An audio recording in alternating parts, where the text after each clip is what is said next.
Welcome back. ಇವತ್ತಿನ recipe Ugadi ಹಬ್ಬಕ್ಕೆ sweet. ಉತ್ತರ ಕರ್ನಾಟಕದ ಸ್ಪೆಷಲ್ ಸ್ವೀಟ್ ಕುಂಬಳಕಾಯಿ ಗಾರ್ಗಿ ಮಾಡೋದು ಹೇಗೆ ಅಂತ ನೋಡ್ಕೊಂಡು ಬರೋಣ. ಕುಂಬಳಕಾಯಿನ ಬೀಜ ತೆಗೆದಿಟ್ಕೊಂಡು ಈ ಥರ ತುರಿದಿಟ್ಕೊಂಡಿದ್ದೀನಿ. ಹಾಗೆ ಸ್ವಲ್ಪ ಬೆಲ್ಲ ತೊಗೊಂಡಿದ್ದೀನಿ. ಇವಾಗ ಒಂದು ಪ್ಯಾನ್ಗೆ 1 ಸ್ಪೂನಷ್ಟು ತುಪ್ಪ ಹಾಕ್ಕೊಳ್ಳಿ. ತುಪ್ಪ ಹಾಕ್ಕೊಂಡು ಸ್ಪೂನಷ್ಟು ಎಣ್ಣೆ ಹಾಕ್ಕೊಂಡು ತುರಿದಿಟ್ಕೊಂಡಿರೋ ಅಂಥ ಕುಂಬಳಕಾಯಿನ ಅದಕ್ಕೆ ಹಾಕ್ಕೊಳ್ಳಿ.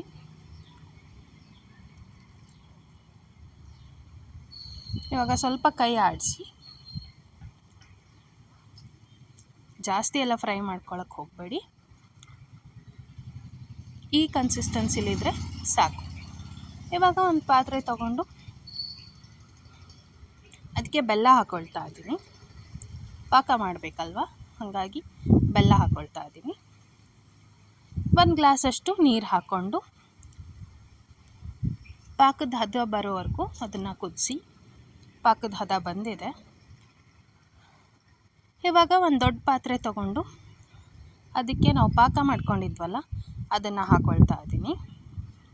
ಸ್ಟವ್ ಏನು ಆನ್ ಮಾಡಿಲ್ಲ, ಸ್ಟವ್ ಆಫಲ್ಲೇ ಇದೆ. ಈ ಥರ ಒಂದು ದೊಡ್ಡ ಪಾತ್ರೆ ತಗೊಂಡು ಪಾಕನೂ ಕುಂಬಳಕಾಯಿ ಪೇಸ್ಟನ್ನು ಹಾಕ್ಕೊಳ್ಳಿ. ಹಾಕ್ಕೊಂಡು ಮಿಕ್ಸ್ ಮಾಡಿ. ನಾನಿಲ್ಲಿ ಸ್ಟವ್ ಆನ್ ಮಾಡಿಲ್ಲ, ಆಮೇಲೆ ಗ್ಯಾಸ್ ಮೇಲೆ ಇಟ್ಟಿದ್ದಕ್ಕೆ ಸ್ಟವ್ ಆನ್ ಇದೆ ಅಂತ ಅಂದ್ಕೊಳ್ಬೇಡಿ. ಸ್ಟವ್ ಆನ್ ಇಲ್ಲ ಇಲ್ಲಿ. ಈ ಥರ ಮಿಕ್ಸ್ ಮಾಡಿಕೊಂಡು ಅರ್ಧ ಸ್ಪೂನಷ್ಟು ಬೇಕಿಂಗ್ ಸೋಡಾ ಹಾಗೆ ಅರ್ಧ ಸ್ಪೂನಷ್ಟು ಏಲಕ್ಕಿ ಪುಡಿ ಹಾಕ್ಕೋತಾ ಇದ್ದೀನಿ.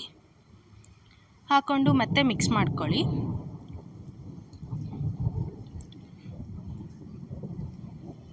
ನೋಡ್ತಾ ಇರ್ಬೋದು ಸ್ಟವ್ ಆನ್ ಇಲ್ಲ.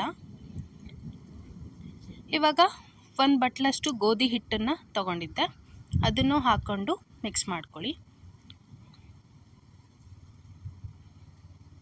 ಈ ಥರ ಮಿಕ್ಸ್ ಮಾಡ್ತಾ ಇರಿ. ಅದು ಒಂದು ಹದಕ್ಕೆ ಬರೋವರೆಗೂ ನೀವು ಈ ಥರ ಮಿಕ್ಸ್ ಮಾಡ್ಕೊಳ್ಳಿ. ಆಮೇಲೆ ಕೈಯಿಂದನೂ ನೀವು ಸರಿಯಾಗಿ ಮಿಕ್ಸ್ ಮಾಡ್ಕೋಬೋದು. ನಾನಿಲ್ಲಿ ಸ್ಪೂನ್ ಸಹಾಯದಿಂದ ಮಿಕ್ಸ್ ಮಾಡ್ಕೊಳ್ತಾ ಇದ್ದೀನಿ.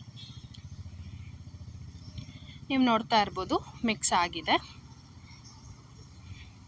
ಈ ಥರ ಆದರೆ ಸಾಕು. ಇವಾಗ ಸ್ಟವ್ ಆನ್ ಮಾಡಿಕೊಂಡು ಒಂದು ಪಾತ್ರೆ ಇಟ್ಕೊಂಡು ಅದಕ್ಕೆ ಎಣ್ಣೆ ಹಾಕ್ಕೊಳ್ತಾ ಇದ್ದೀನಿ.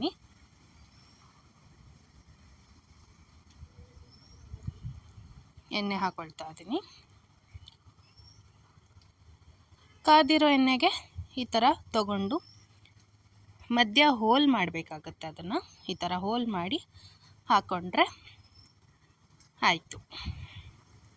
ನಾನು ಹೇಗೆ ಮಾಡೋದು ಅಂತ ಅಲ್ಲಿ ತೋರಿಸ್ಕೊಡ್ತಾ ಇದ್ದೀನಿ, ನೀವು ನೋಡ್ತಾ ಇರ್ಬೋದು ವಿಡಿಯೋದಲ್ಲಿ. ಈ ಥರ ಮಧ್ಯ ಹೋಲ್ ಮಾಡಿ ಹಾಕಬೇಕಾಗುತ್ತೆ. ಸ್ವಲ್ಪ ಬ್ರೌನ್ ಆಗೋವರೆಗೂ ಫ್ರೈ ಮಾಡ್ಕೊಳ್ಳಿ.